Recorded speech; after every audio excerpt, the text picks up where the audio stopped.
Bonjour tout le monde, bienvenue au podcast Au-delà des plans, le podcast de la construction. Chaque semaine, j'ai l'opportunité de rencontrer un entrepreneur issu du milieu de la construction qui nous parle de son parcours et de son histoire. Tout d'abord, j'aimerais remercier nos commanditaires, Lajoie, qui est un agent manufacturier en équipement de plomberie, donc pour tous vos projets résidentiels, commerciaux, industriels, institutionnels, n'hésitez pas à les appeler pour vos spécifications. J'aimerais également remercier Delta, qui est un manufacturier en robinetterie représenté par Lajoie, donc pour que ce soit du résidentiel, du commercial, pour vos robinetteries institutionnelles, industrielles. Vous les appelez, ils ont les produits pour vos projets, ainsi que Bugatti qui nous permet d'offrir un super cadeau à nos invités. Cette semaine, j'ai eu l'opportunité de rencontrer la nouvelle présidente de l'Ordre des ingénieurs, Sophie Larivière-Manta. Sur ce, je vous souhaite bon podcast. Vous écoutez Au-delà des plans avec Bruno Rajotte.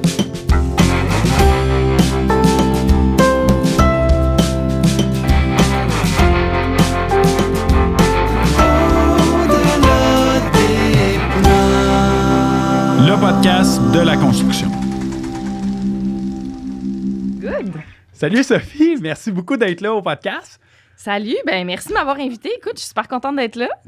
J'ai été étonné quand Anne-Marie me dit « Ouais, c'est beau, elle va venir. » Oh my God, OK. Tu sais, je te cacherai pas, normalement, autant, tu sais, t'es super ouverte, mais là, tu sais, je dis...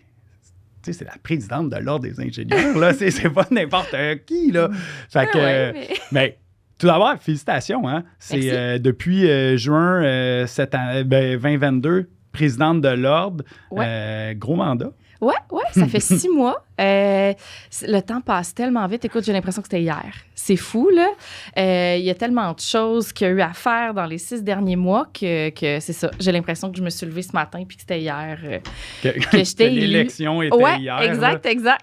Fait que, ouais, t'as dû être... Tu sais, parce que... Bon, il y avait Cathy qui était une des premières femmes dans... mettons... je dirais, je veux pas dire de ma génération, mais une des premières que moi j'ai connues comme présidente de l'Ordre. Il y a techniquement eu Maude Cohen de 2009 à 2012, exact, qui est maintenant à la Polytechnique. Exact, c'est vrai. Puis Cathy, elle était là vraiment longtemps. Elle a quand même été là pendant 6 ans. Fait que oui, c'est sûr que ça a marqué. Elle a fait une grosse transition aussi à l'Ordre, fait que...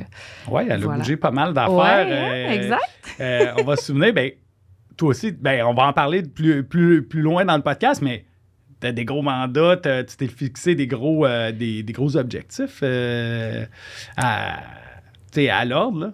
Moi, ça a été une grosse réflexion quand même quand j'ai choisi de poser ma candidature à l'Ordre. Ça a été une grosse réflexion en amont pour savoir, OK, mais qu'est-ce que moi, je vais apporter à la profession si je vais là, tu sais? Si j'ai pas d'objectif ou de choses que je veux avancer, j'ai pas d'affaires là non plus. Fait que j'ai fait quand même une bonne réflexion. J'ai choisi les sujets qui me tenaient particulièrement à cœur. Ça faisait quand même aussi quelques années que j'étais sur le conseil d'administration. Donc, tu sais, je voyais les enjeux qui étaient là. J'ai travaillé quand même proche aussi avec Cathy. C'est une mentor pour moi. Fait que, tu sais, veux pas, je m'inscris dans la continuité de ce qu'elle a fait. Mais je me suis cherché aussi des choses qui me tenaient à cœur puis que je pourrais là, mettre de l'avant puis pousser un peu. Oui. Tu as écouté un peu les podcasts. On part tout le temps. Je sais, les invités n'aiment pas ça parler d'eux autres, mais d'où tu viens? T'as quel âge? T'as tes enfants, la famille, tes parents, des enfants. Ouais. On va commencer. Tu viens de où? Moi, en fait, j'ai grandi sur la Rive-Sud. J'ai fait Saint-Hubert, Longueuil, Saint-Constant. C'est ça. Je suis née à Greenfield Park, sur la Rive-Sud. Mes parents avaient un commerce d'alimentation. Au début, il y avait une maisonnée. Dans le temps où faire des sandwichs préparés, c'était pas mal moins populaire que les Subway maintenant. Là, ouais. Exact. Fait que ça n'existe plus. C'est ça. Fait que j'ai été... c'est ça. J'étais là avec eux dans le backstore du magasin quand j'étais jeune, etc. Fait que tu travaillais là une partie de ta jeunesse? Non, parce que j'étais trop petite quand ils ont eu une maisonnée, mais éventuellement, ils ont un dépanneur. Puis oui, je comptais les petits paquets de bonbons, là, les 25 bonbons dedans sur l'heure du dîner, quand je venais de dîner là, de l'école. Fait que c'est ça, il y a eu des commerces. Puis après ça, ma mère est restée à la maison parce qu'on était 3 enfants. Oh my God. Ouais, moi, je suis la plus vieille. J'ai 37 ans. Tu voulais savoir mon âge. C'est fait, c'est dit. J'ai un frère qui est dans le milieu, puis une sœur qui est 8 ans plus jeune là, que moi. Fait que on est 3. Fait que ma mère est restée avec nous à la maison pendant un moment. Puis éventuellement, elle a fait une réorientation de carrière. Fait qu'autour de 30 ans, elle a décidé de retourner étudier dans un DEP en maintenance. Oui, c'est ça, je pense que c'est maintenance industrielle. Oh, wow! Oui, exact. Puis elle est allée vraiment dans un métier non traditionnel. Elle a gradué. Bon, des fois, quand tu fais un retour aux études un peu plus tard, tu t'investis beaucoup dans ce que tu fais. Fait qu'elle était quand même bonne dans sa promotion. Elle s'est trouvée une compagnie. Elle était là pendant 20 quelques années avant qu'il soit racheté tout récemment. Fait que c'est ça. Fait que ma mère a vraiment été dans un métier non traditionnel pendant plusieurs années. Puis elle a fait un retour aux études aussi. Fait que, tu sais, ça... Oui, c'est quand même important parce que retour aux études, quoi, elle avait une trentaine d'années environ? Oui, à peu près. Mais mes parents m'ont eu jeune, là, fait que c'est ça, une réorientation de carrière en 30 ans. En réalité, j'allais chercher ma petite heure à garderie, là, OK. Puis je gardais mon frère, ma soeur. Okay, fait que c'est ça. Oui, il y a ça, mais il y a tout quand même... Tout le bagage, on va en parler un peu tantôt, des enjeux de la famille, gestion, travail, famille... Ouais. C'est quand même... En tout cas, c'est étonnant parce que réorienter, déjà là, des fois, pour une femme, je trouve ça très impressionnant parce que il y a tout le bagage. C'est là, je te cacherai pas, ces temps-ci, les hommes beaucoup plus... s'implique beaucoup plus à la maison, mais avant ça, c'était une autre affaire. Fait que ta mère a été une précurseur Oui, moi, mon père, il cuisinait pas. J'ai découvert qu'il cuisinait, je pense que j'avais 25 ans. Je savais même pas qu'il pouvait cuisiner. Fait que, tu sais, c'est ça. Elle gérait les enfants à la maison, l'école, les études, après ça, le travail. Puis elle a eu des super beaux mandats. Là, il y a des fois, elle partait aussi dans le nord du Québec. Là, elle a travaillé sur une des centrales là, pour... elle faisait une portion de l'automatisation d'un des ponts roulants, je pense. Là. Puis wow. écoute, à l'époque, j'écoutais la moitié des histoires. Tu es tout petit, tu connais pas trop qu'est-ce qui se passe. Fait que c'est ça, non, elle a eu des super beaux mandats, une super belle carrière. Mais c'est ça, tu sais, elle aussi, elle a eu un peu de difficulté. Là, elle veut pas être dans un métier non traditionnel. Fait qu'il y a des compagnies qui disaient, ben, t'es une femme, tu peux pas venir dans la shop si t'es pas accompagnée. Puis éventuellement, dans les années qui ont suivi, cette compagnie-là attendait que ma mère soit disponible pour y aller. Parce que il avait compris la valeur qu'elle avait, qui était très, très bonne. Il disait, non, tant que Claudine n'est pas disponible... on va attendre, tu sais. Fait. Wow. Puis en industriel, c'est quand même quelque chose. Là. J'imagine qu'ils n'attendaient pas quand c'était des gros problèmes. Mais tu sais, quand je me suis fait raconter cette histoire-là, je me suis dit, wow, tu sais, c'est ça. Quand tu es bon dans quelque chose, puis que tu t'appliques, puis que tu fais les choses comme tu penses qu'ils devraient être faites, ben je pense que tu gagnes. Tu as des résultats au bout de ça, puis tu as une valeur, puis tu es connu, puis tu es reconnu pour ça aussi. Oui, puis tu sais, dans mes équipes, moi, j'aime beaucoup inclure... on va en parler un peu de la diversité, mais je trouve le point de vue de tout le monde, là, puis des fois, c'est juste comment qu'on réfléchit les choses, comment qu'on aborde un problème, que là, je dis homme-femme, mais des fois, juste les générations, là, tu prends un nouvel ingénieur qui rentre 20-25 ans, puis un ingénieur qui est en fin de carrière, puis tu mets les deux ensemble. Puis j'ai toujours aimé, moi, la dynamique que ça crée un peu parce que les thinkings sont différents. Puis je l'ai vu, j'ai eu la chance en industriel d'avoir une équipe autant homme-femme dans... Puis c'était assez incroyable. Là, chaque problème qui a été abordé complètement de façon différente, mais les idées étaient super bonnes. Puis souvent, ce que j'aimais, moi, c'était mixer... un ingénieur soit vieux, jeune, ou un homme, une femme, dans la même équipe pour voir le brainstorming, comment ça sort, c'est complètement différent. Puis j'aime ce point de vue-là. Puis c'est sûrement ça que ta mère devait apporter, tu sais, le fait qu'ils veulent attendre. Oui, bien, je pense que oui. Effectivement, elle apportait, un point de vue, une façon de faire qui était peut-être un peu différente des autres. Mais oui, la diversité, c'est super important. Puis c'est pour ça que j'en ai fait une de mes priorités aussi à l'ordre, parce que plus tu as de points de vue différents autour de la table, plus tu arrives à avoir des solutions qui sont créatives puis innovantes. Puis, tu sais, c'est pas juste moi qui le dis, il y a des études sur le sujet. Fait que, tu sais, ce que tu constates, je le constatais moi aussi dans mes équipes à l'hôpital. Tu sais, moi aussi, quand je gérais le département, tu sais, j'en avais des plus jeunes, des plus vieux. Les plus jeunes arrivaient, tu les paierais avec les plus vieux. Les plus jeunes, tu sais, expliquaient aux plus vieux, ben là, tu sais, on pourrait améliorer ça. Puis le plus vieux disait, ben, tu sais, toi, le jeune, il y a peut-être des choses que tu n'as pas compris aussi. Fait que tu sais pas comment ça marche. C'est super intéressant. Écoute, ça faisait des duos qui étaient vraiment, vraiment dynamiques. Ouais. Études? Ouais. Personne va être surpris. Tu as été en génie, mais quel génie, quelle école? Oui, ben moi, j'ai fait génie de la production automatisée à l'ETS, mais honnêtement, moi, je m'en allais pas du tout ingénieur quand j'étais jeune. Au secondaire. Faire quoi? Oui, c'est ça. Ben, je sais pas ce que je m'en allais faire. Tu sais, comme plusieurs des jeunes, tu es au secondaire, tu sais pas trop dans quoi tu veux t'en aller. Puis, moi, j'ai fait le programme d'études internationales là, au secondaire. Puis, nous, on devait aller faire les expo-sciences. Puis, il y a une des années à l'expo-sciences, il fallait régler un problème, faire une conception, puis tout ça à l'école. Fait que j'ai dit, parfait, moi, les chats viennent me réveiller tous les matins à la maison. J'en peux plus. Je vais leur faire un distributeur automatique de nourriture. Fait qu'ils viendront pas me réveiller. Puis, j'étais la première debout. C'était toujours moi ou ma mère qui était en train de se faire réveiller. Fait que parfait, ma mère travaille dans une compagnie d'automatisation, nous prête un petit automate, on programme tout ça, la nourriture se distribue, c'est super le fun. On se rend à l'expo-science régionale, on a bien du plaisir. Vient le temps de choisir, puis là, je dis à ma mère, ben moi, je le sais pas quoi faire. Fait que ma mère et sa meilleure amie sont à table, ils me connaissent depuis, à l'époque, probablement 16 ans. Et là, ils me disent, OK, mais qu'est-ce que tu as aimé dans ton projet? Je dis, ben j'ai adoré programmer les automates. Fait que, parfait, tu sais, on y va avec ça. Fait que là, je regarde, tu sais, au cégep, dans quoi tu programmes des automates. Parfait, mais tu sais, je vais aller en maintenance industrielle. Ma mère a fait ça. Je me suis dit, c'est parfait. Souvent, la pomme tombe pas trop loin de l'arbre, là. Fait que là, je fais un an, puis je me dis, hey, sais-tu quoi? L'hydraulique, pneumatique, je suis vraiment pas sûre, mais la programmation d'automates, oui. Fait que là, je me renseigne, puis il y a un autre programme qui s'appelle Technique de génie électrique, profil, instrumentation et contrôle. Fait que je me dis, parfait, je vais aller programmer bien plus d'automates, là. Je fais ça, je fais mon stage à la fin, je m'en vais dans la compagnie de ma mère, j'arrive là, je monte des panneaux électriques.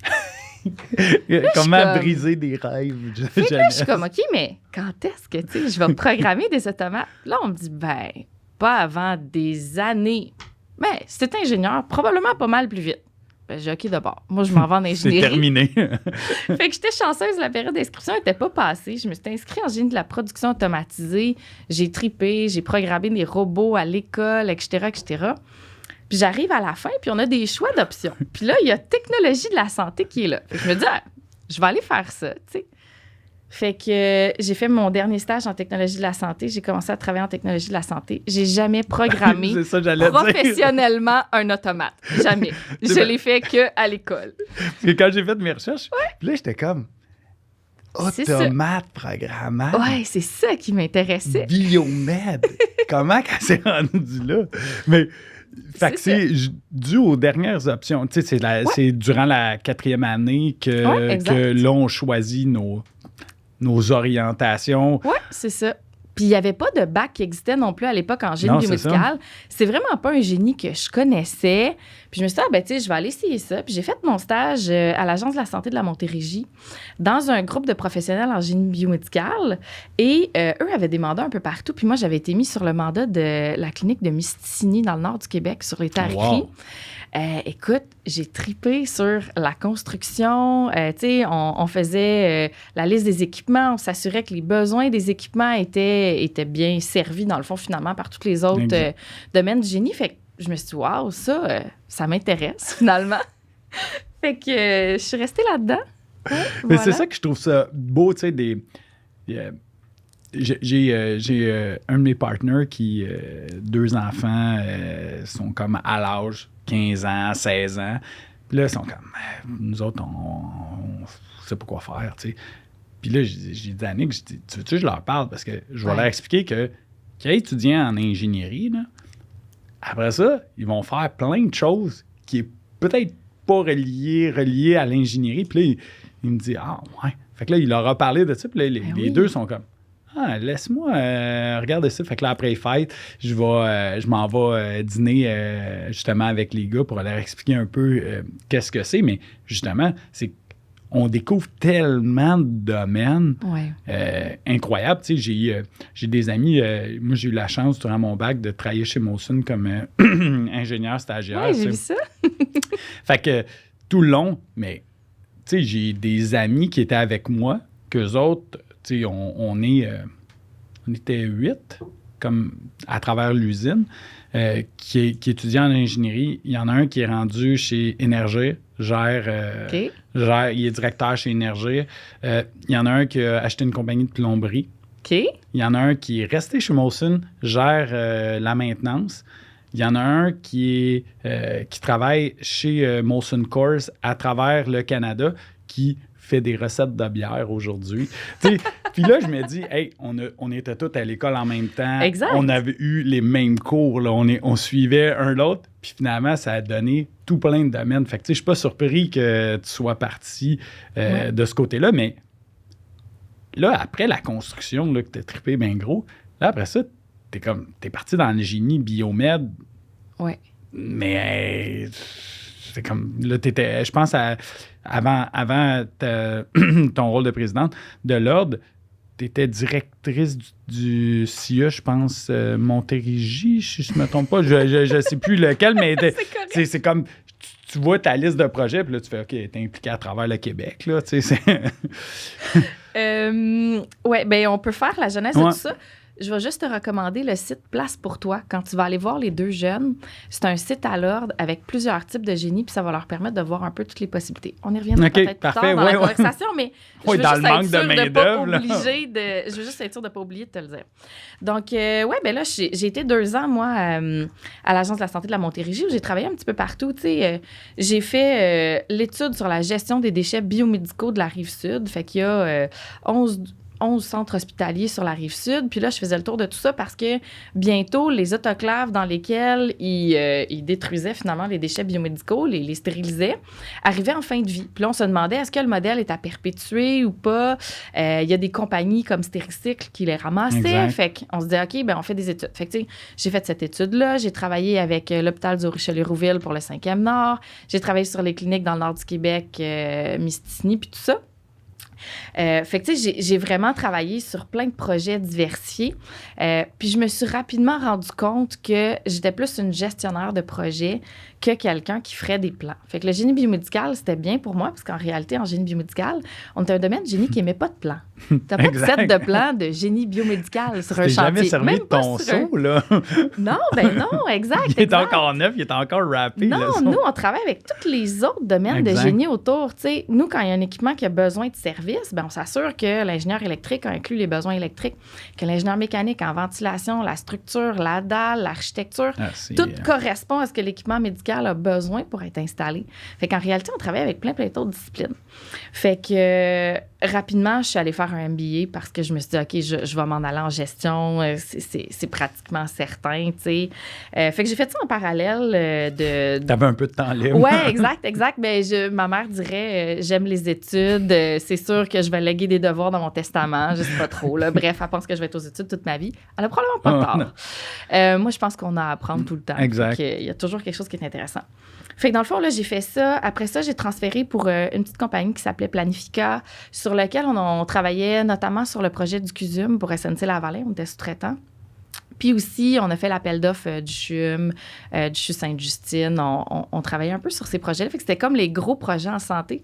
Moi, j'étais arrivée en santé, puis il y avait des gros investissements à Montréal, super intéressants pour travailler.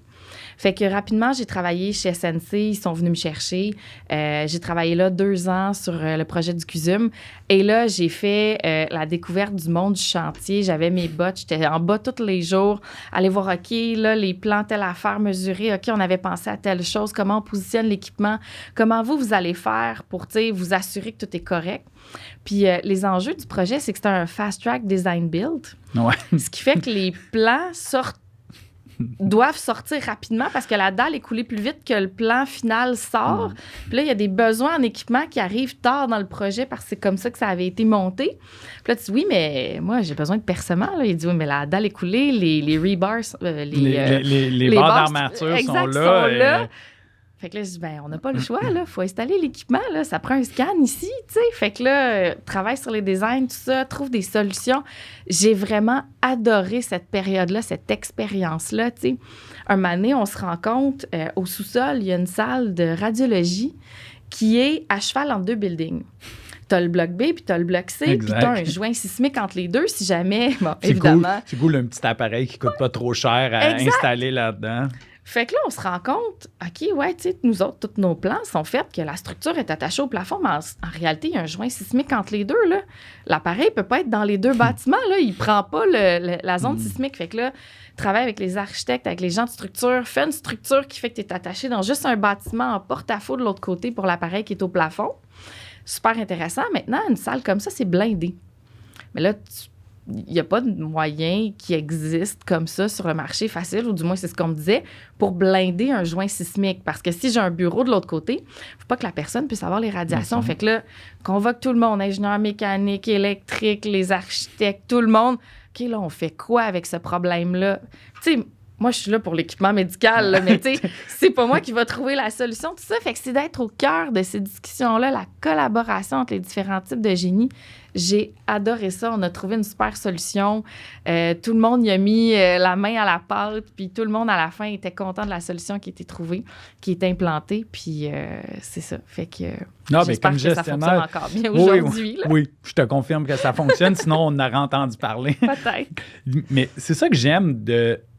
Tu sais, le côté chargé de projet quand tu es ingénieur, puis c'est ce qui attire beaucoup de personnes dans cette position-là, cet emploi-là, c'est que les ingénieurs adorent étudier. Tu sais, je parle on parlait avant, on parlait de podcast, on parlait de Bruno Longval. Tu sais, Bruno étudie encore, il y a encore des études, fait des papiers techniques. J'étudie, malgré le fait que je sois représentant, je m'occupe du développement des affaires, je fais un podcast. Bien, dans mes temps libres, je l'ouvre, puis je lis, puis ça m'intéresse encore énormément, ces choses-là. Fait que, exact.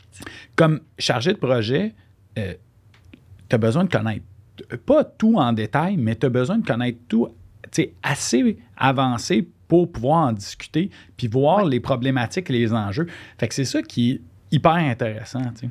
Moi, c'est ce que j'ai adoré de cette période-là, de la gestion de projet. C'est vraiment le travail en équipe, puis t'as pas l'expertise pour trouver la solution au problème. T'es juste une partie du puzzle. Puis c'est tout le monde ensemble qui va réussir à le faire. Puis moi, j'ai vraiment adoré ça. Même si après, je me suis en allée en gestion, puis j'ai fait moins là, de gestion de projet par la suite. Mais j'ai gardé cet aspect collaboratif-là. Puis moi, ça m'a toujours servi par la suite dans ma carrière. Apprendre aussi le vocabulaire des gens avec qui tu parles, parce que tu te ramasses avec des approvisionneurs, tu te ramasses avec des directeurs, il faut que tu ailles défendre des dossiers, tu sais. Faut que tu t'adaptes à leur vocabulaire, à leur réalité. Puis ça, moi, ça m'a toujours servi par la suite, puis j'ai beaucoup appris là-dedans. Même ça doit te servir présentement dans ton rôle de présidente. Tu parles à tout le monde. Tu as pas des conversations avec plein d'autres ordres reliés. Là, l'ordre des architectes, la RBQ, CMMTQ, tu veux pas, tu es impliqué avec tous ces gens-là. Fait c'est tous des langages que, veux pas, on parle pas tous le même langage, surtout des corps de métier complètement différents. Puis ils ont tous des enjeux. Fait que non, c'était une très, très bonne école, ça. Moi, je pense que c'est ça que je suis allée chercher en ingénierie. Je pense qu'en réalité, en faisant mon bac en production automatisée, on faisait un petit peu d'électricité, un petit peu de mécanique, un petit peu d'industriel, un petit peu de logistique, un petit peu de tout. Puis j'ai comme appris un peu là-dedans à travailler à travers tout ça sans être une spécialiste de chacun des domaines. Il y en avait tout le temps qui étaient plus spécialistes que moi. C'est ça que je suis allée chercher dans mes études en génie. Vraiment cette polyvalence-là, puis le apprendre à apprendre. Tu sais, le fait d'être curieux à propos de quelque chose, d'aller pousser, d'aller chercher, de poser des questions. Moi, c'est ça que j'ai appris en génie, puis c'est ça qui me sert Ouais. Au-delà des équations différentielles et intégrales. Je dis tout le temps, le génie, là, quand on suit le cursus d'un ingénieur, peu importe l'école où on va, c'est une méthode de travail, de réflexion, une polyvalence, parce que peu importe le problème, on peut l'aborder de plein de façons, mais l'idée, c'est de l'amener pour arriver à une solution. C'est ça que j'aime du génie. Puis, mon père, moi, j'ai passé tellement proche de ne jamais être ingénieur. Oh oui? Là. Ouais. Comment ça? Moi, j'avais des forces en sciences, puis... mais j'ai toujours eu des petites entreprises. Fait que là, j'allais soit... c'était quoi l'école? J'allais soit en finance ou en génie. Puis mon père, il me dit, tu sais, les finances, t'as ça dans le sang. Là. Peu importe ce que tu vas faire, c'est sûr, plus tard, tu vas avoir une business ou des business, ce qui est effectivement le cas. Fait qu'il dit, va chercher quelque chose que t'es pas... spécialisé déjà ou que tu n'as pas ça inné. Tu sais. C'est bon, ça. Fait que là, c'est là qu'il m'a dit, tu sais, l'ingénierie, Bruno, tu sais pas où ce que ça va t'amener. Fait que ça, tu sais, il dit, c'est la beauté, c'est que tu vas commencer quelque chose, puis c'est sûr, tu finiras pas là. Peut-être tu vas finir là, mais les chances sont très petites. Il dit, je connais plein d'ingénieurs qui ont commencé... ils s'en vont faire des plans de vie, puis ils ont fini qu'ils gèrent des multinationales, ils gèrent du staff, ils gèrent des projets.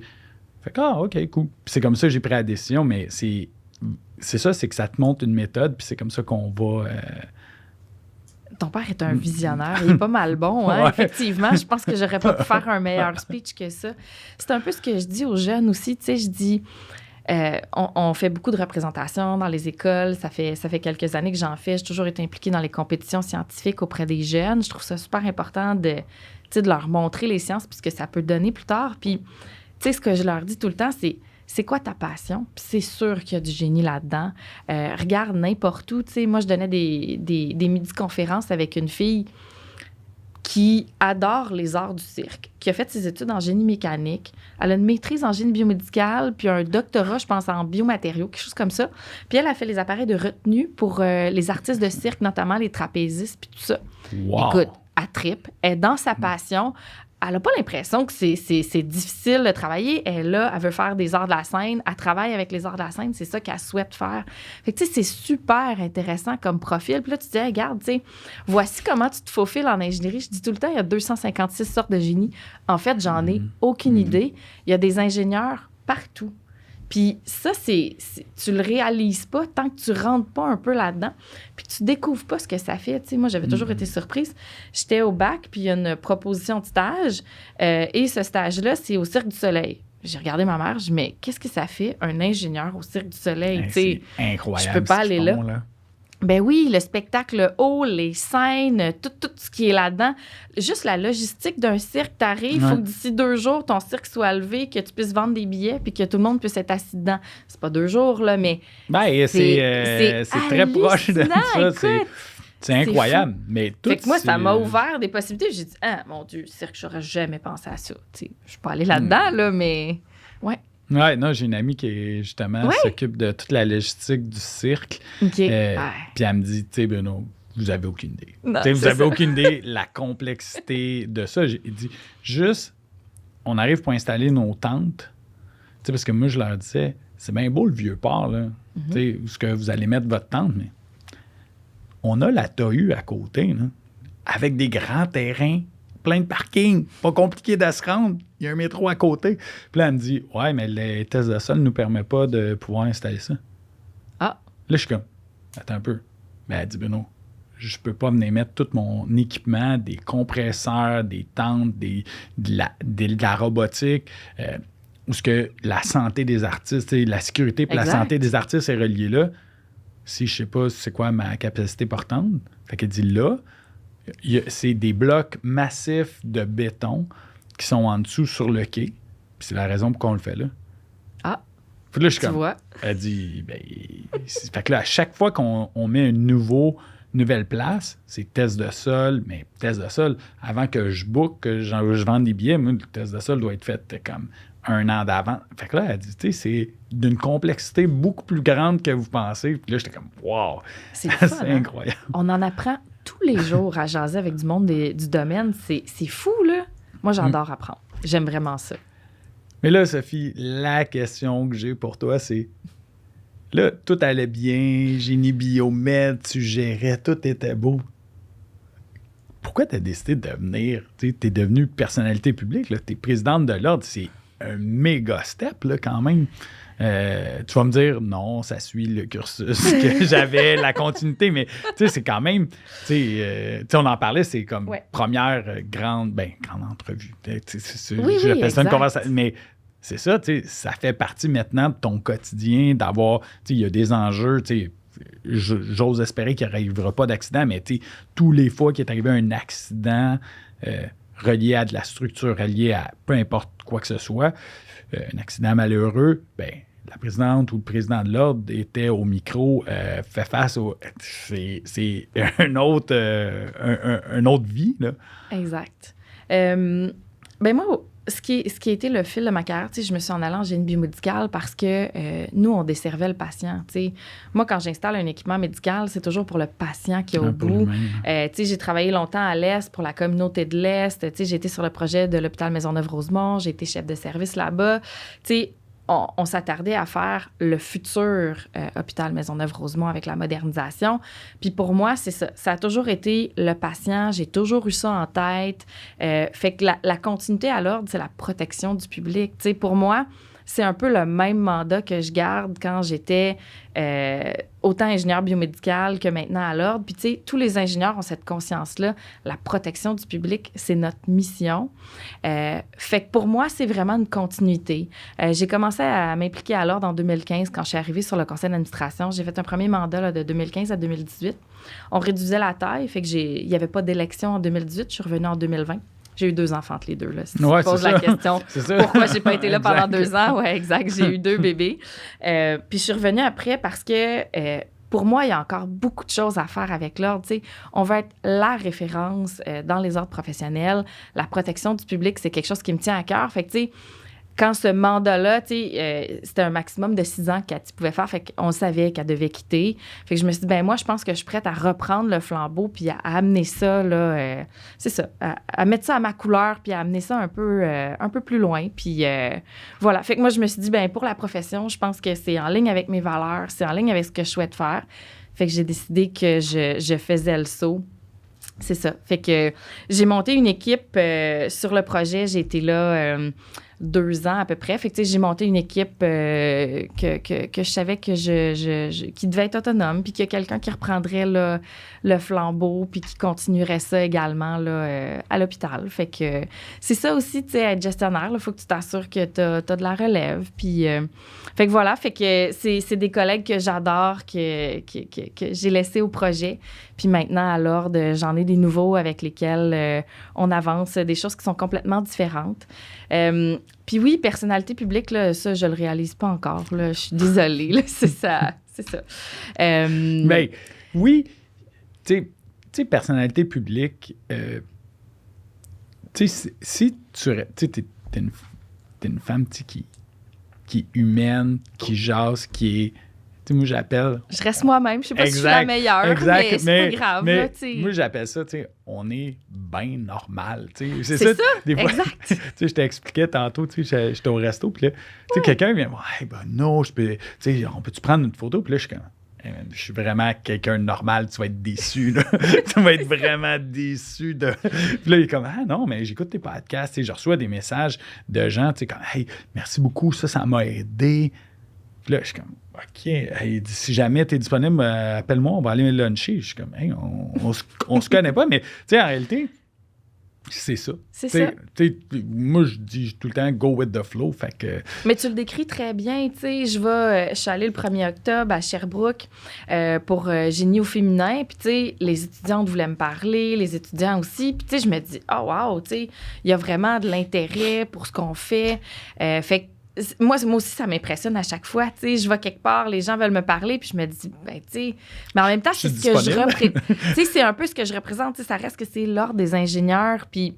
tu sais, ça. Moi aussi, des fois, je me dis, oh mon Dieu, tu sais, qu'est-ce que... C'est gros, puis tout ça, mais c'est pas grave. C'est ça. Il y a plein d'affaires que j'apprends encore tous les jours. Là. Tu sais, dans les 6 derniers mois, ce que j'ai appris, c'est ça. Faire des entrevues, tu te prépares, Mais moi, c'est quelque chose que j'aime. Tu sais, tant que je parle d'un sujet que j'aime, je pense que c'est ça. Puis comme tu le dis, tu sais, je reste moi-même là-dedans. Là. Ça reste que je suis Sophie Larivière-Manta. J'ai été élevée sur la Rive-Sud.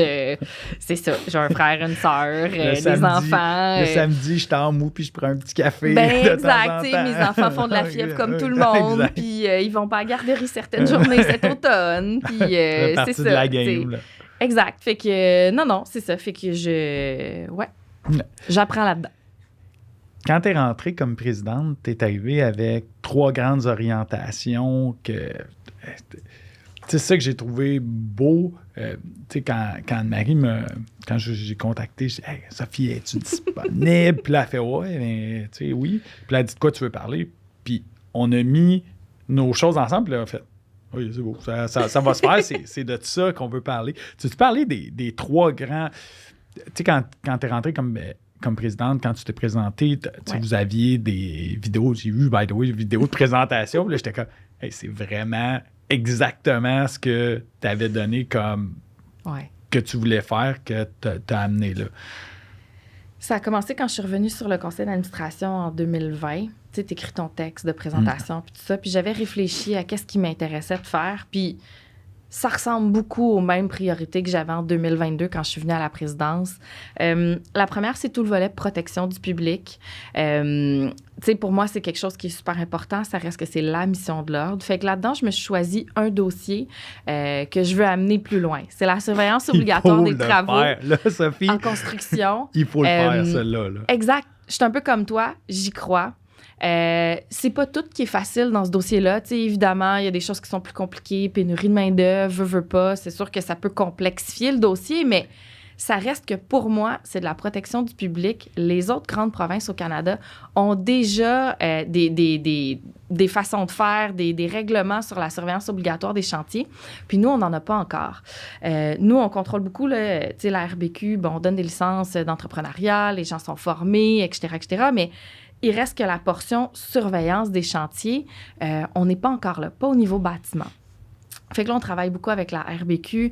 Puis c'est ça. Nous, on veut travailler avec les acteurs du milieu de la construction pour arriver à un projet de règlement qui serait idéal, là, finalement, pour la surveillance. On sait que le public est intéressé à ça. On sait qu'au niveau politique, tu sais, c'est requis. Tout le monde a vu les épisodes de la facture. Tu sais, on n'en parlera pas pendant des heures, mais... À chaque année, là, exact.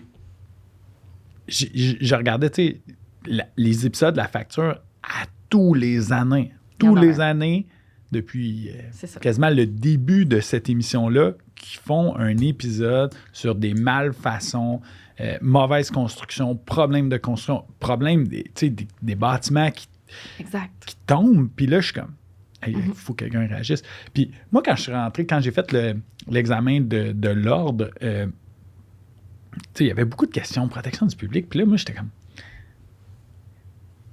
Je mets de la ventilation, une coupe de tuyaux, de l'électricité, OK. L'électricité, quelqu'un peut se blesser. OK, l'eau chaude, OK. Puis là, j'étais comme... C'est impossible. Mais tu sais, la première protection du public, c'est que ce qui a été demandé sur les plans, révisé par tout le monde...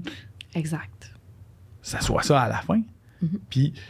Moi, je suis tombé au début, quand je suis rentré sur le marché de la construction, il y avait tout le développement durable, le LEED, tout ça. Et la chose qui m'intéressait le plus dans tout ce processus-là, c'était le commissioning. Puis là, j'étais comme... Puis moi, j'étais... Ben là, on fait ça sur tous les bâtiments. Puis là, je me rends compte, moi, je sors de mon rêve, là, je suis comme... Je tombe des nues, je suis... Attends... Parce que moi, j'étais là, je dis commissioning. OK, c'est juste, on fait de la documentation. Puis il était comme, non. Non, il dit, tu t'assures que ce qui est demandé. Puis là, j'étais comme, attends un peu. C'est demandé, ça devrait être ça. Puis là, il fait, non, il n'y a personne qui surveille entre les deux. Puis là, oh my God. Puis là, je dis, vous allez nous payer pour surveiller ce qui a été demandé. Puis là, il dit, ben oui. Puis là, moi, j'étais, wow. Mais à partir de là, je me suis toujours dit, comment ça que c'est pas obligatoire? Oui. Le MTQ, qui est un des gros donneurs d'ouvrage en civil, l'oblige, la surveillance des travaux. Fait que les travaux routiers, tout ça, souvent, il y a de la surveillance. Mais au niveau du bâtiment, il n'y a pas d'obligation. Fait que c'est vraiment au donneur d'ouvrage de choisir s'il y a de la surveillance ou pas. On le sait qu'il y en a un peu plus dans le institutionnel. Typiquement, c'est demandé. Fait qu'il y en a un peu plus, mais c'est pas systématique. Puis on le voit au niveau résidentiel, c'est vraiment pas partout qu'il y en a. Puis tu sais, souvent, les épisodes de la facture, c'est des condos, c'est pas des gros bâtiments, mais ça reste que c'est important. Puis nous, ce qu'on souhaite, c'est vraiment une conformité à la fois au code, mais aussi, comme tu le disais, aux plans et devis. Parce qu'il y a une différence entre les deux, là. Tu sais, si t'es juste conformité au code, bien, ça veut pas dire que ce que l'ingénieur ou l'architecte a mis dans ses plans, c'est tel quel ce que tu vas avoir. S'il y a une surveillance complète, bien là, tu surveilles à la fois plans et devis puis le code. Fait que c'est vraiment les deux volets, nous, qu'on veut aller chercher. Puis qu'il y a aussi une indépendance professionnelle par rapport à ça, là, ce qu'on appelle le jugement professionnel. Exact. Que si jamais tu prends un ingénieur pour surveiller, bien, c'est lui qui va faire le plan de surveillance. Il y a des options, tu sais, d'avoir des checklists. Ça peut être fait pour certains types de bâtiments, certains types de construction, certains types de surveillance, mais dans certains cas, la surveillance doit revenir au jugement professionnel parce qu'un bâtiment, tu sais, s'il y a une piscine sur le toit, ben tu vas surveiller pas mal plus les dalles à cet étage-là que tu le ferais peut-être sur d'autres types de bâtiments. Fait qu'il peut y avoir des particularités dans chacun aussi. Fait que pour nous, c'est important là, qu'il y ait du jugement professionnel puis qu'il y ait de la surveillance et une conformité plans et devis aussi. Même, tu sais, en préparant l'entrevue, tu sais, j'étais là, tu sais, c'est beau, il faut changer. Tu sais, tout le monde est au courant. Avant toi, il y a eu Cathy qui en a parlé. Ouais. Il y a eu Maude. Il y a eu, je pense, depuis 20 ans, tout le monde en parle. T'sais. Mais tu sais, il y a une chose que je me rends compte, c'est il y a une des... Tu sais, aux études, tu as fait tes études, je les ai fait. Personne ne nous montre comment surveiller un chantier. On l'apprend sur le tas. Puis là, je me suis dit, en préparant l'entrevue, j'ai dit, tu sais, on a commencé, on avait génie mécanique, génie électrique. Là, on a eu, chantier, génie de la construction, génie biomède. Là, il y a plein de génies qui sont sortis de là. Puis là, je me suis dit, il nous faut un génie surveillance de chantier, surveillance des travaux. Mm-hmm. Parce que d'un ingénieur à l'autre, tantôt tu l'as mentionné, d'un ingénieur à l'autre, il y en a un qui va le faire avec des checklists, l'autre un rapport détaillé, une application. Des fois, tu fais, my God, les listes de conformité, ils sortent du chantier, c'est 200 conformités, des affaires simples, des fois. Mais chacun surveille un peu à sa façon. Puis là, je me suis dit, ça, il faut vraiment l'encadrer, dessus. Puis, j'ai un manufacturier, lui, on a fait des gros projets dernièrement, puis un de mes manufacturiers a un de ses produits, fait que là, il dit, OK, là, j'ai besoin d'avoir les milestones, quand est-ce que la dalle est coulée pour qu'on aille surveiller. J'ai dit, non, on fait pas ça au Québec. Puis il fait, non, tu comprends pas. Nous autres, on va le faire parce que notre produit est là, puis il y a une garantie qui vient avec. Exact. Puis il dit, on n'attendra pas qu'il ait coulé puis qu'il ait mis 1 million en béton pour dire, ah, c'est pas correct ce que tu fais. Mais tu sais, ce souci-là, puis lui, il est comme, tu sais, il travaille à travers le Canada, les États-Unis. Puis il dit, tu sais que tu es tout seul au monde qui surveille pas. Vous investissez plusieurs millions, milliards dans des bâtiments et personne ne surveille ça. Ou, ça c'est une autre chose, le gars qui surveille, c'est le gars qui a fait les plans de vie. Moi, je suis comme, attends, là. Si tu as fait une erreur, tu vas juste ramener ton erreur plus loin. Tu vas dire, oui, l'erreur que j'ai faite est vraiment bien faite. Là. Il y a deux écoles de pensée par rapport à ça, par exemple. Oui, je sais. Oui, il y en a qui disent, ben si je l'ai fait en plan, j'aimerais ça le surveiller parce que j'aimerais ça voir les erreurs potentielles que j'ai faites en plan pour ne pas les répéter par la suite. Puis il y en a d'autres qui disent, comme toi, dire, ben ça serait mieux que quelqu'un d'autre surveille parce que s'il y a eu des erreurs à la conception, ben on va pouvoir les voir puis les corriger parce qu'on n'est pas on voudra pas les cacher parce que c'est pas nous autres qui les a fait. Fait qu'il y a vraiment deux écoles de pensée par rapport à ça. Je me prononcerai pas là-dessus, je pourrais pas dire lequel des deux. Ça dépend des fois, là, dans certains domaines, ça va être exigé. Je pense que le MTQ maintenant demande à ce que la surveillance, ça soit quelqu'un qui soit différent. Fait que tu sais, ça va dépendre un peu du marché. Je sais pas comment le règlement va s'écrire par rapport à ça. Puis nous, à l'ordre, on s'est pas penché sur lequel des deux modèles était le plus avantageux non plus.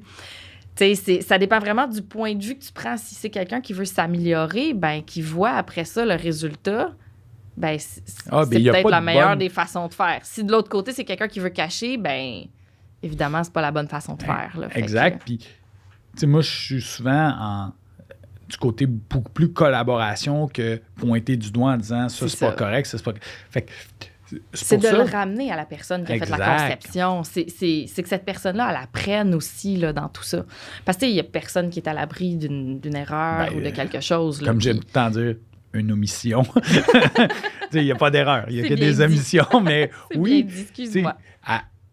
Souvent, juste en design build, tantôt, tu as parlé au début de ta carrière, quand les nouveaux chantiers, on arrivait là, puis la dalle était coulée. On n'avait pas fini les plans de mécanique. Fait que là, il faut repercer.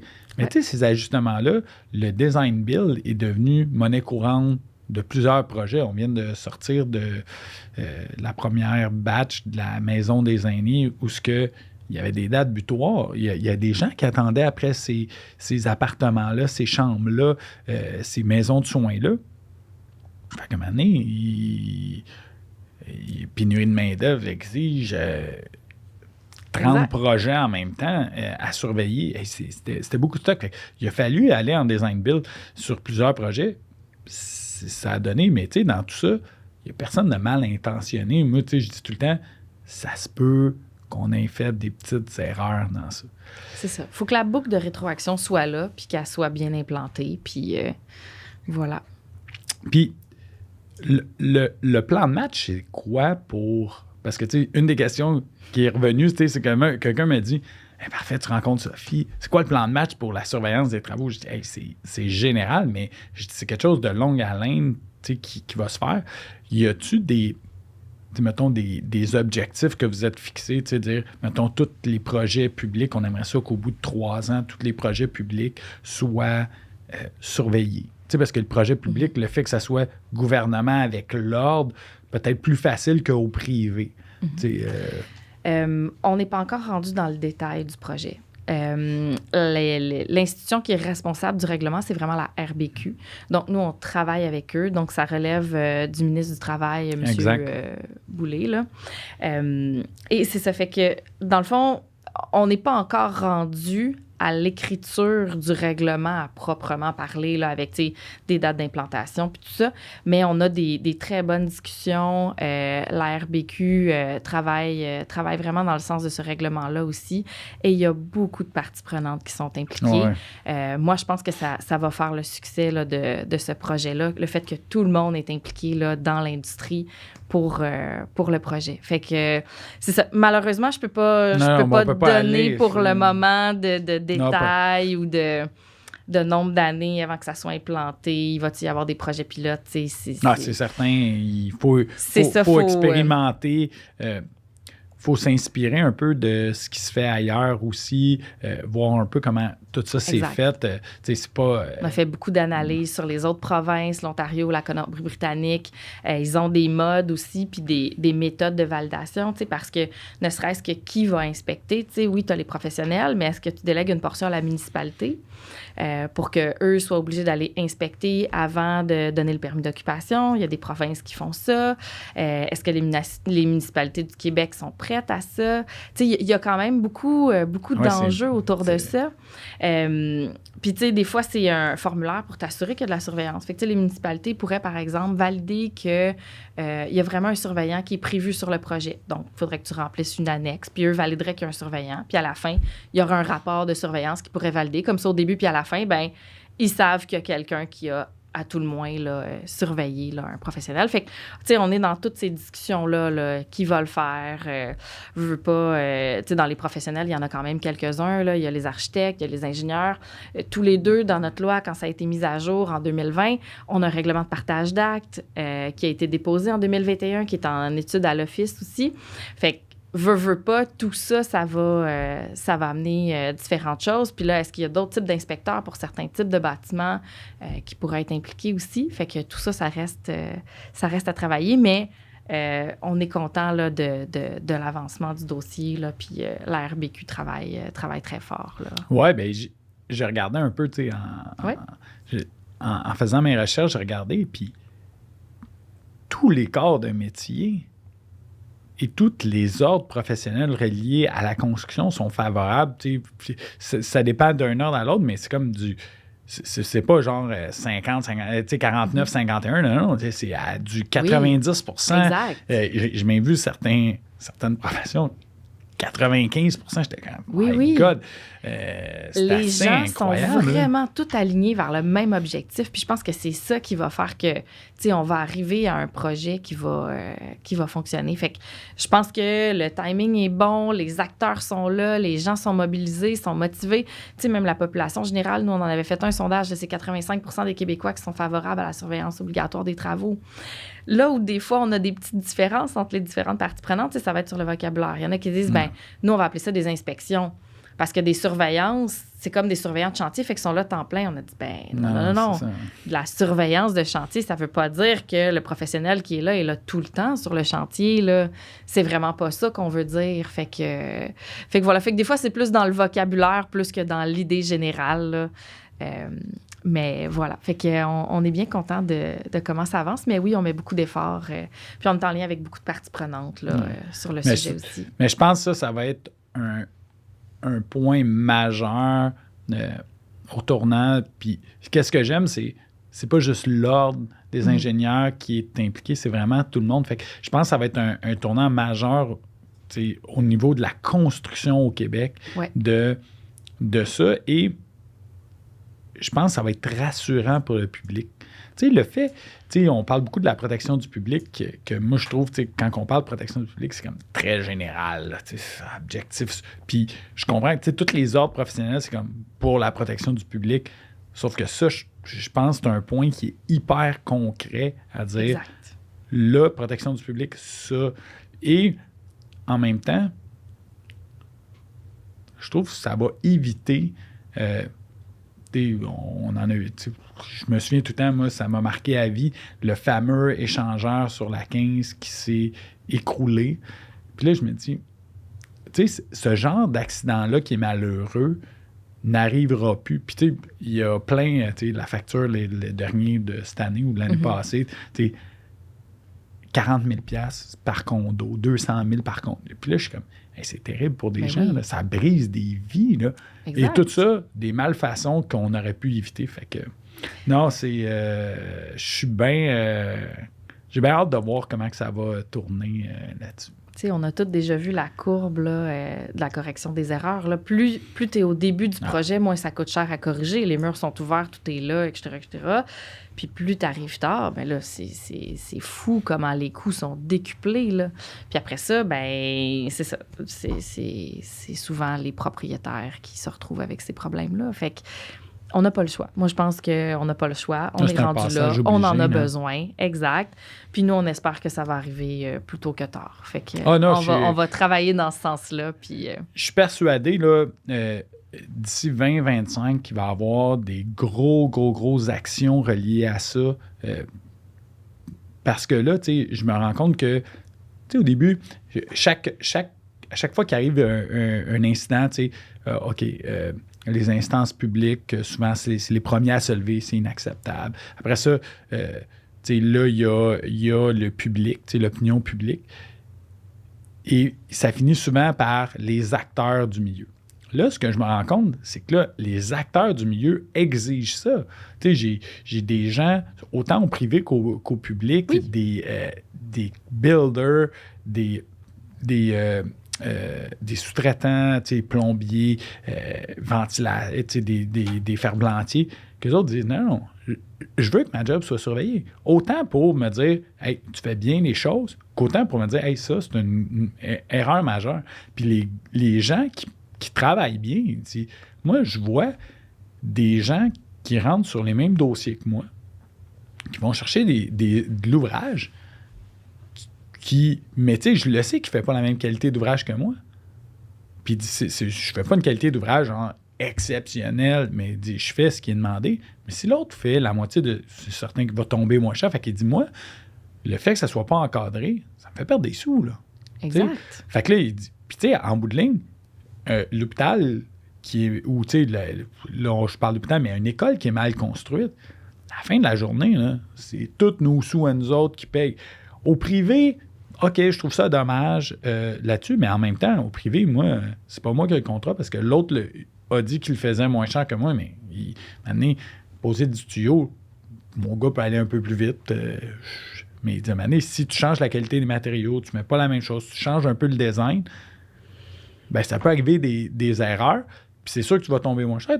Tu mets moins de stock que moi. Il dit, c'est une reliée. Fait qu'il dit, quand je vois les instances, les acteurs qui veulent ça, c'est... moi, je te dis, ça va se faire très, très, très rapide parce que, tu sais, j'ai parlé avec plusieurs dans le milieu, puis souvent, c'est un sujet qui revient constamment dans les discussions. Fait que je pense que un moment donné, il va y avoir de la pression pour qu'on trouve une solution. Fait que, j'ai le même son de cloche que toi, puis je pense que tu pourrais être porte-parole sur le dossier. Tu le fais vraiment très bien. Oui, c'est ça. Et, finalement, Sophie, elle vient pas au podcast, elle t'en vient en recrutement. Moi, j'étais une entrevue. Elle est en train de regarder sur quel comité je vais être. Ben oui, écoute, t'es pas mal bon. Non, tu comprends très bien le dossier. T'as entièrement raison. Fait que là, maintenant, c'est ça. C'est de s'asseoir puis de le livrer. Mais je pense que les gens sont alignés. Tout le monde va dans la même direction. Puis ça a même évolué dans la dernière année. Là. On le voit entre la journée de la construction en 2021, novembre, je pense. Puis maintenant, on le voit qu'il y en a qui ont changé leur fusil d'épaule, puis qui embarquent, puis qui sont là. Ouais, c'est super intéressant. Non, ça va être bien. J'ai vraiment hâte, moi aussi. Ouais. Yes. Hey, Sophie, je t'avais dit que ça allait passer super vite. Ah oui? Ouais, on est déjà rendu là. Déjà fini? Oui. Ah, ben, okay. on va faire une pause. On va poursuivre avec l'épisode 2. Fait que, je voulais te remercier d'être venu au podcast. Je vais remercier Nick, Fred, Pierre. Merci les gars de me donner l'opportunité de faire cette magnifique job-là. Je peux jamais croire que je suis payé pour faire ça. Merci Mylène, Diane, Anto pour tout le marketing relié à l'entour du podcast. C'est grâce à vous autres que tout le monde le connaît. Merci Nick à la console. Merci au Studio SF. Puis un gros merci d'avoir libéré du temps pour être là, Sophie. Fait que on fait une petite pause de notre côté. Pour les auditeurs, ben, on se voit la semaine prochaine avec la suite de l'entrevue. Ben, merci beaucoup. Puis merci de m'avoir invité. Puis tu as une belle équipe. Ouais. Merci, à la semaine prochaine. Merci. Bye.